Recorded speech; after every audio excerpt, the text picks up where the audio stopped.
ਰਾਣਾ ਇਸ ਵੇਲੇ ਦੀ ਵੱਡੀ ਖਬਰ ਲੈ ਕੇ ਹਾਜ਼ਰ ਹਾਂ। ਸੀਐਮ ਭਗਵੰਤ ਮਾਨ ਦੇ ਵੱਲੋਂ ਟਰਾਂਸਪੋਰਟਰਾਂ ਨੂੰ ਲੈ ਕੇ ਵੱਡਾ ਫੈਸਲਾ ਲਿਆ ਗਿਆ ਹੈ। ਦੱਸ ਦਈਏ ਕਿ ਕੁਝ ਸਮਾਂ ਪਹਿਲਾਂ ਇਹ ਗੱਲ ਸਾਹਮਣੇ ਆਈ ਸੀ ਕਿ ਟਰਾਂਸਪੋਰਟਰਾਂ ਲਈ ਭਗਵੰਤ ਮਾਨ ਅੱਜ ਵੱਡਾ ਫੈਸਲਾ ਕਰਨ ਜਾ ਰਹੇ ਨੇ, ਤਾਂ ਹੁਣ ਸੀਐਮ ਭਗਵੰਤ ਮਾਨ ਦੇ ਵੱਲੋਂ ਵੱਡਾ ਫੈਸਲਾ ਲੈ ਲਿਆ ਗਿਆ ਹੈ। ਫੈਸਲਾ ਵੀ ਤੁਹਾਨੂੰ ਦੱਸਦੇ ਹਾਂ ਕਿ 3 ਮਹੀਨਿਆਂ ਤੱਕ ਜਿਹੜੇ ਟਰਾਂਸਪੋਰਟਰ ਨੇ ਬਿਨਾਂ ਕਿਸੇ ਜੁਰਮਾਨੇ ਤੋਂ ਆਪਣਾ ਟੈਕਸ ਅਦਾ ਕਰ ਸਕਣਗੇ। ਦੱਸ ਦਈਏ ਕਿ ਪਿਛਲੇ ਸਮੇਂ ਦੇ ਵਿੱਚ ਜਿਨ੍ਹਾਂ ਤੋਂ ਟੈਕਸ ਨਹੀਂ ਭਰ ਹੋਇਆ ਹੈਗਾ ਤਾਂ ਉਹਨਾਂ ਨੂੰ 3 ਮਹੀਨੇ ਦਾ ਹੋਰ ਸਮਾਂ ਦੇ ਦਿੱਤਾ ਗਿਆ ਹੈ ਕਿ ਤੁਸੀਂ 3 ਮਹੀਨੇ ਦੇ ਵਿੱਚ ਆਪਣਾ ਟੈਕਸ ਅਦਾ ਕਰ ਦਿਓ, ਪਰ ਉਸ ਤੇ ਕੋਈ ਜੁਰਮਾਨਾ ਨਹੀਂ ਲੱਗੇਗਾ।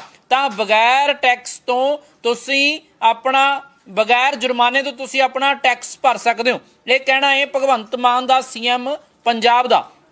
ਤੁਹਾਨੂੰ ਹੂਬਹੂ ਦੱਸਦੇ ਹਾਂ ਕਿ ਆਖਿਰ ਲਿਖਿਆ ਕੀ ਗਿਆ ਹੈ ਕਿ ਆਪਣੇ ਟਰਾਂਸਪੋਰਟਰ ਸਾਥੀਆਂ ਨਾਲ ਕੀਤਾ ਵਾਅਦਾ ਅੱਜ ਅਸੀਂ ਪੂਰਾ ਕਰ ਰਹੇ ਹਾਂ। ਇਹ ਕਹਿ ਰਹੇ ਨੇ ਭਗਵੰਤ ਮਾਨ। ਕੋਰੋਨਾ ਕਾਰਨ ਜਿਹੜੇ ਟਰਾਂਸਪੋਰਟਰ ਮੋਟਰ ਟੈਕਸ ਨਹੀਂ ਭਰ ਸਕੇ ਉਹ ਹੁਣ ਅਗਲੇ 3 ਮਹੀਨਿਆਂ ਤੱਕ ਬਿਨਾਂ ਜੁਰਮਾਨੇ ਜਾਂ ਏਰੀਅਰ ਬਕਾਇਆ ਟੈਕਸ ਭਰ ਸਕਣਗੇ। ਟਰਾਂਸਪੋਰਟਰ ਸਾਡੀ ਅਰਥ ਵਿਵਸਥਾ ਦੀ ਰੀੜ੍ਹ ਦੀ ਹੱਡੀ ਹਨ। ਅਸੀਂ ਹਰ ਲੋੜ ਵਿੱਚ ਉਹਨਾਂ ਦੇ ਨਾਲ ਖੜੇ ਹਾਂ। ਤਾਂ ਪਹਿਲਾਂ ਇਹ ਚਰਚਾ ਸੀਗੀ ਕਿ ਸ਼ਾਇਦ ਜਿਹੜਾ ਟਰਾਂਸਪੋਰਟਰਾਂ ਦਾ ਮੋਟਰ ਟੈਕਸ ਹੈਗਾ ਉਸ ਤੇ ਬਕਾਇਆ ਜਿਹੜਾ ਪਿਆ ਪੈਂਡਿੰਗ ਉਹ ਮਾਫ ਕਰ ਦਿੱਤਾ ਜਾਵੇਗਾ, ਪਰ ਅਜਿਹਾ ਨਹੀਂ ਕੀਤਾ ਆਮ ਆਦਮੀ ਪਾਰਟੀ ਦੀ ਸਰਕਾਰ ਨੇ। ਮੁੱਖ ਮੰਤਰੀ ਭਗਵੰਤ ਮਾਨ ਨੇ ਉਹਨਾਂ ਨੇ ਜਿਹੜਾ 3 ਮਹੀਨੇ ਦਾ ਸਮਾਂ ਉਹ ਹੋਰ ਦੇ ਦਿੱਤਾ ਹੈ ਕਿ ਤੁਸੀਂ 3 ਮਹੀਨਿਆਂ ਤੱਕ ਬਿਨਾਂ ਕਿਸੇ ਜੁਰਮਾਨੇ ਜਾਂ ਏਰੀਅਰ ਦੇ ਬਕਾਏ ਤੋਂ ਟੈਕਸ ਭਰ ਸਕਦੇ ਹੋ, ਪਰ ਟੈਕਸ ਤੁਹਾਨੂੰ ਜ਼ਰੂਰ ਭਰਨਾ ਪਵੇਗਾ। ਤਾਂ ਦੱਸ ਦਈਏ ਕਿ ਟਰਾਂਸਪੋਰਟਰਾਂ ਦੇ ਨਾਲ ਜੁੜੀ ਵੱਡੀ ਖਬਰ ਹੈ, ਚਾਹੇ ਉਹ ਨਿੱਜੀ ਬੱਸਾਂ ਵਾਲੇ ਹੋਣ ਤੇ ਚਾਹੇ ਨਿੱਜੀ ਟਰਾਂਸਪੋਰਟਰ ਹੋਣ ਤੇ ਚਾਹੇ ਸਕੂਲ ਬੱਸਿਸ ਹੋਣ, ਚਾਹੇ ਆਟੋ ਵਾਲੇ ਹੋਣ, ਚਾਹੇ ਕੈਬਸ ਵਾਲੇ ਹੋਣ ਤੇ ਚਾਹੇ ਟੈਕਸੀ ਚਾਲਕ ਹੋਣ, ਉਹਨਾਂ ਦੇ ਲਈ ਇਹ ਫੈਸਲਾ ਲਿਆ ਗਿਆ ਹੈ ਭਗਵੰਤ ਮਾਨ ਦੇ ਵੱਲੋਂ। ਉਹਨਾਂ ਨੇ ਸਾਫ਼ ਕਰ ਦਿੱਤਾ ਹੈ ਕਿ ਟਰਾਂਸਪੋਰਟਰ ਜਿਹੜੇ ਨੇ ਉਹ ਸਾਡੀ ਰੀੜ੍ਹ ਦੀ ਹੱਡੀ ਨੇ, ਪਰ ਟੈਕਸ ਨਹੀਂ ਛੱਡਿਆ ਗਿਆ, ਟੈਕਸ ਜ਼ਰੂਰ ਭਰਨਾ ਪਵੇਗਾ। 3 ਮਹੀਨਿਆਂ ਦਾ ਸਮਾਂ ਹੋਰ ਦੇ ਦਿੱਤਾ ਗਿਆ। 3 ਮਹੀਨਿਆਂ ਦੇ ਅੰਦਰ ਤੁਸੀਂ ਆਪਣਾ ਟੈਕਸ ਅਦਾ ਕਰ ਸਕਦੇ ਹੋ ਬਗੈਰ ਕਿਸੇ ਜੁਰਮਾਨੇ ਦੇ।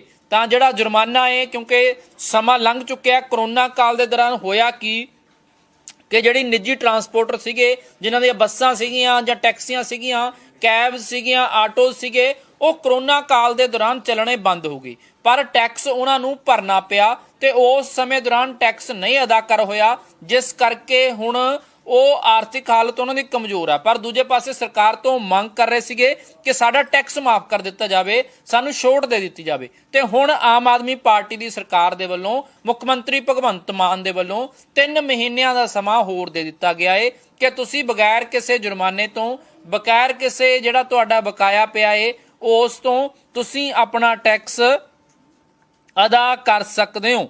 ਤਾਂ ਦੱਸ ਦਈਏ ਕਿ ਮੋਟਰ ਟੈਕਸ ਜਿਹੜਾ ਉਹ ਭਰਨਾ ਪੈਣਾ ਹੈ, ਪਰ 3 ਮਹੀਨਿਆਂ ਦਾ ਸਮਾਂ ਦੇ ਦਿੱਤਾ ਗਿਆ। ਬਿਨਾਂ ਜੁਰਮਾਨੇ ਜਾਂ ਏਰੀਅਰ ਬਕਾਏ ਦੇ ਟੈਕਸ ਭਰ ਸਕਣਗੇ, ਕਿਉਂਕਿ ਨਿੱਜੀ ਟਰਾਂਸਪੋਰਟਰਾਂ ਨੇ ਮੰਗ ਵੀ ਕੀਤੀ ਸੀਗੀ, ਕਿਉਂਕਿ ਸਰਕਾਰ ਨੇ ਕਹਿ ਦਿੱਤਾ ਸੀਗਾ, ਟਰਾਂਸਪੋਰਟ ਮੰਤਰੀ ਨੇ ਕਹਿ ਦਿੱਤਾ ਸੀਗਾ ਕਿ ਜਿਨ੍ਹਾਂ ਨੇ ਟੈਕਸ ਨਹੀਂ ਭਰਿਆ ਉਹਨਾਂ ਨੂੰ ਅਸੀਂ ਚੱਲਣ ਨਹੀਂ ਦੇਵਾਂਗੇ, ਟਾਈਮ ਟੇਬਲ ਦੇ ਵਿੱਚ ਉਹਨਾਂ ਦੀਆਂ ਬੱਸਾਂ ਨਹੀਂ ਪਾਵਾਂਗੇ। ਪਰ ਹੁਣ 3 ਮਹੀਨਿਆਂ ਦਾ ਸਮਾਂ ਹੋਰ ਦੇ ਦਿੱਤਾ ਗਿਆ ਹੈ ਕਿ ਅਗਲੇ 3 ਮਹੀਨਿਆਂ ਤੱਕ ਬਿਨਾਂ ਕਿਸੇ ਜੁਰਮਾਨੇ ਜਾਂ ਏਰੀਅਰ ਬਕਾਏ ਦੇ ਤੁਸੀਂ ਟੈਕਸ ਭਰ ਸਕਦੇ ਹੋ। ਤਾਂ ਮੁੱਖ ਮੰਤਰੀ ਭਗਵੰਤ ਮਾਨ ਦੇ ਵੱਲੋਂ ਇਹ ਵੱਡਾ ਬਿਆਨ ਦਿੱਤਾ ਗਿਆ ਹੈ, ਵੱਡਾ ਫੈਸਲਾ ਲਿਆ ਗਿਆ ਹੈ। ਉਹਨਾਂ ਨੇ ਕਿਹਾ ਹੈ ਕਿ ਅਸੀਂ ਆਪਣੇ ਟਰਾਂਸਪੋਰਟਰ ਸਾਥੀਆਂ ਦੇ ਨਾਲ ਕੀਤਾ ਵਾਅਦਾ ਅੱਜ ਪੂਰਾ ਕਰ ਰਹੇ ਹਾਂ। ਕੋਰੋਨਾ ਕਾਰਨ ਜਿਹੜੇ ਟਰਾਂਸਪੋਰਟਰ ਮੋਟਰ ਟੈਕਸ ਨਹੀਂ ਸੀ ਭਰ ਸਕੇ ਉਹ ਹੁਣ ਅਗਲੇ 3 ਮਹੀਨਿਆਂ ਤੱਕ ਬਿਨਾਂ ਜੁਰਮਾਨੇ ਜਾਂ ਏਰੀਅਰ ਬਕਾਇਆ ਟੈਕਸ ਭਰ ਸਕਣਗੇ। ਟਰਾਂਸਪੋਰਟਰ ਸਾਡੀ ਅਰਥ ਵਿਵਸਥਾ ਦੀ ਰੀੜ੍ਹ ਦੀ ਹੱਡੀ ਨੇ, ਅਸੀਂ ਹਰ ਲੋੜ ਦੇ ਵਿੱਚ ਉਹਨਾਂ ਦੇ ਨਾਲ ਖੜੇ ਹਾਂ।